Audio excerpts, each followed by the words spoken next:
สำนักงานประสานงานโครงการอันเนื่องมาจากพระราชดำริและความมั่นคงกองทัพบกติดตามความคืบหน้าโครงการหมู่บ้านพัฒนาเพื่อความมั่นคงพื้นที่ชายแดนอันเนื่องมาจากพระราชดำริจังหวัดเชียงใหม่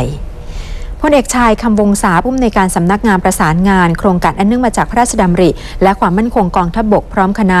ลงพื้นที่รับฟังความคืบหน้าโครงการหมู่บ้านพัฒนาเพื่อความมั่นคงพื้นที่ชายแดนอันเนื่องมาจากพระราชดำริบ้านเจียจันทร์และบ้านเมืองนะตำบลเมืองนะอำเภอเชียงดาวจังหวัดเชียงใหม่ซึ่งราษฎรส่วนใหญ่เป็นชาวเขาเผ่าลาหูและไทยใหญ่ทั้งนี้พบว่าทั้งสองหมู่บ้านประสบปัญหาขาดแคลนน้ำเพื่อการเกษตรและอุปโภคบริโภคโดยเฉพาะในช่วงฤดูร้อนซึ่งที่ผ่านมากองกำลังผาเมืองได้จัดชุดพัฒนาสัมพันธ์มวลชนเข้าให้การช่วยเหลือพร้อมส่งเสริมอาชีพในโครงการเพาะเห็ดนางฟ้าและอบรมโครงการทำปุ๋ยหมักและน้ำหมักชีวภาพเพื่อขยายความรู้แก่ราษฎรในพื้นที่ในการนำไปประยุกต์ใช้ให้เกิดประโยชน์โอกาสนี้พลเอกชายได้กล่าวขอความร่วมมือกับราษฎรให้มีส่วนร่วมและช่วยเหลือหน่วยงานราชการซึ่งพื้นที่แนวชายแดนมักจะประสบกับปัญหายาเสพติดผู้หลบหนีเข้าเมืองอย่างผิดกฎหมายตลอดจนการบุกรุกทำลายป่าประชาชนทั้งในกรุงเทพมหานครและต่างจังหวัดเป็นจำนวนมากเดินทางไปลงนามถวายพระพรพระบาทสมเด็จพระเจ้าอยู่หัวและสมเด็จพระเจ้าลูกเธอเจ้าฟ้าจุฬาภรณ์วลัยลักษณ์อัครราชกุมารีด้วยความจงรักภักดีตลอดทั้งวันนี้ที่ศาลาสิริราช100 ปีโรงพยาบาลสิริราชมีคณะบุคคลตลอดจนประชาชนทั่วไปทั้งในกรุงเทพมหานครและต่างจังหวัดจำนวนมากเดินทางมาลงนามถวายพระพรพระบาทสมเด็จพระเจ้าอยู่หัวพร้อมนำแจกันดอกไม้และสิ่งของต่างๆไปทูลเกล้าทูลกระหม่อมถวายด้วยความจงรักภักดีและสำนึกในพระมหากรุณาธิคุณที่ทรงประกอบพร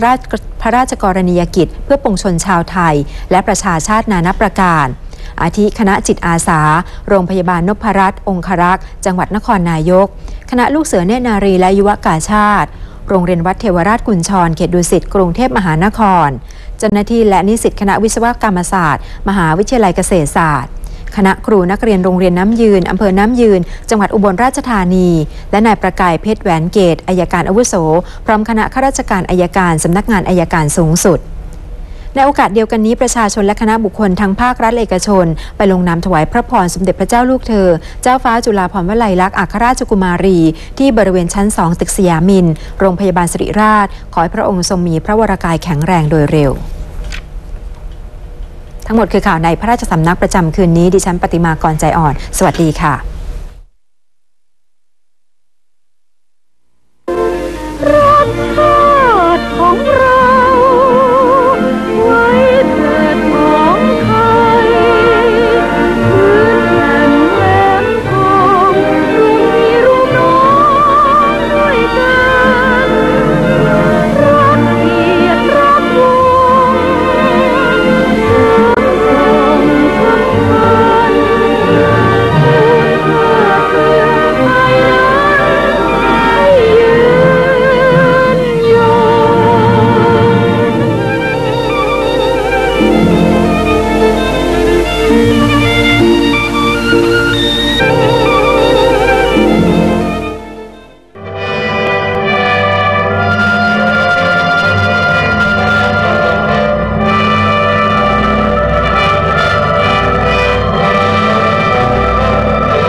future for malaria is really increasing and sustained control of malaria, and so far as vaccines are concerned, a lot more work, but it's optimistic. And from our own point of view, it's actually to move a lot of that work, particularly the early stage work,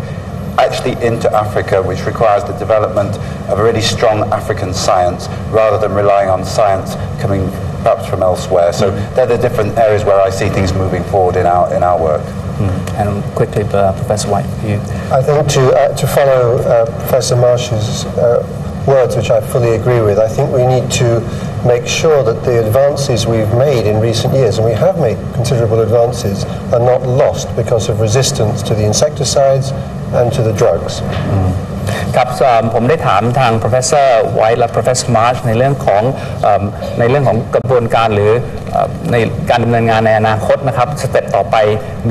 จะดำเนินการยังไงบ้างนะครับทั้งสองท่านเนี่ยก็ได้ตอบผมว่า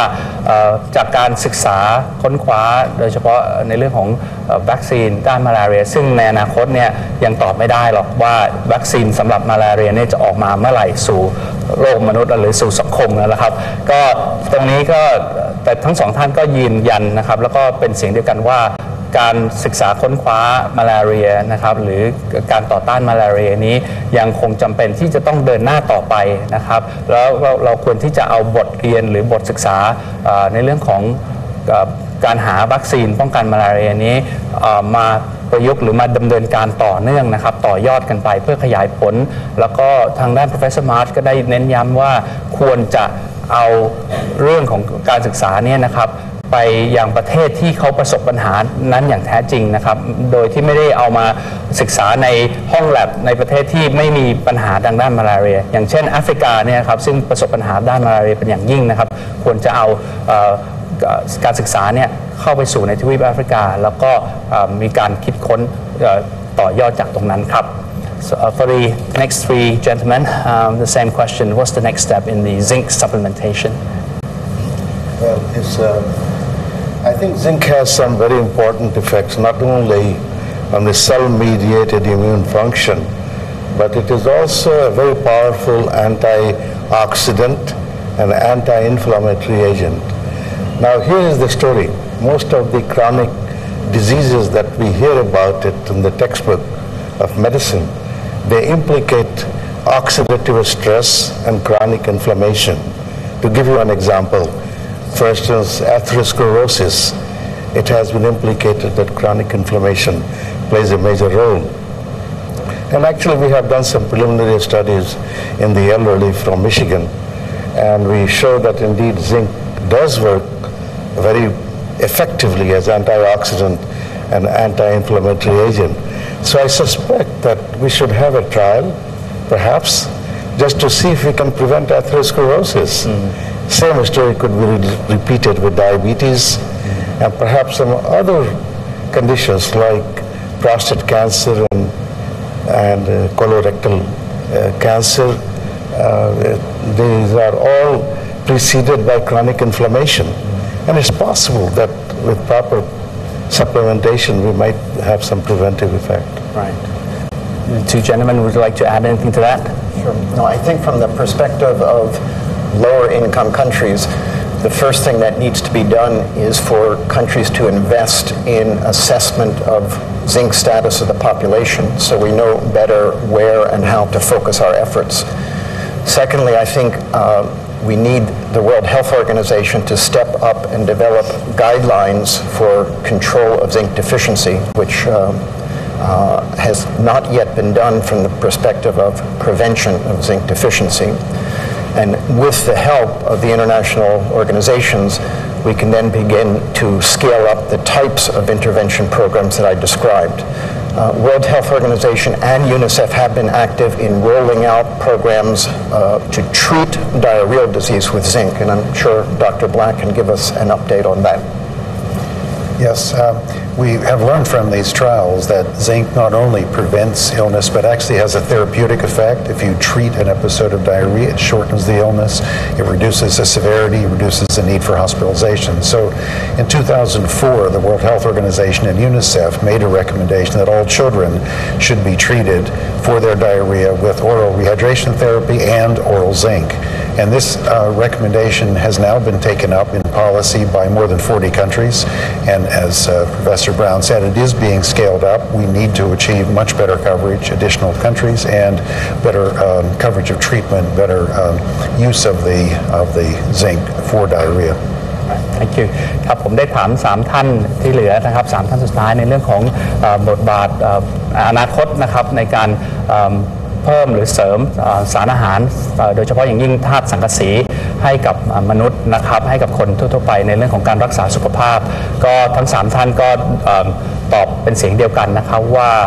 ความสำคัญของธาตุสังกะสีนั้นจริงๆก็สำคัญมากเลยทีเดียวก็ควรจะมีการพัฒนาแล้วก็ต่อยอดในเรื่องของการศึกษาเพราะว่าจากการศึกษาค้นคว้ามานะครับเป็นที่เชื่อค่อนข้างแน่ชัดว่านะครับธาตุสังกะสีนี้สามารถช่วยป้องกันนะครับภาวะโรคกระดูกพรุนนะครับรวมไปถึงในเรื่องของโรคท้องร่วงและก็ปอดบวมด้วยฉะนั้น ควรที่จะมีการศึกษามีการจัดทำสถิติเรื่องต่างๆเหล่านี้นะครับโดยเฉพาะอย่างยิ่งองค์การอนามัยโลกนะครับควรที่จะมีบทบาทแล้วก็มีแนวทางในการนำเสนอให้มนุษย์นะครับได้รับประทานธาตุสังกะสีเพิ่มมากขึ้นครับท่านผู้ชมครับและนั่นก็คือการสัมภาษณ์พิเศษผู้ที่ได้รับพระราชทานรางวัลสมเด็จเจ้าฟ้ามหิดลประจำปีพุทธศักราช 2553 ทั้ง 5 ท่านครับรางวัลสมเด็จเจ้าฟ้ามหิดลนี้ถือว่าเป็นรางวัลอันทรงเกียรตินะครับเป็นรางวัลระดับนานาชาติที่ได้มอบให้กับนะครับบุคคลที่ทำคุณประโยชน์ให้กับโลกมนุษย์นะครับรวมถึงการแพทย์ในด้านการแพทย์นะครับและการสาธารณสุขของไทยนะครับเป็นรางวัลที่ถวายเป็นพระราชานุสรณ์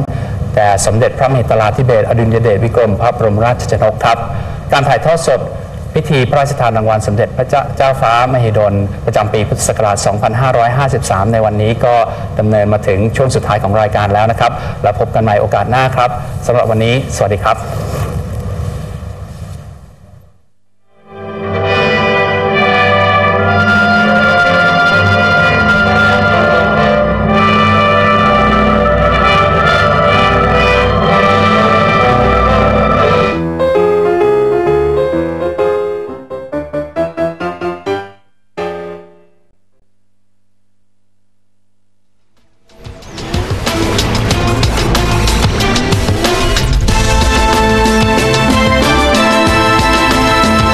วิทยาลัยพยาบาลกองทัพเรือ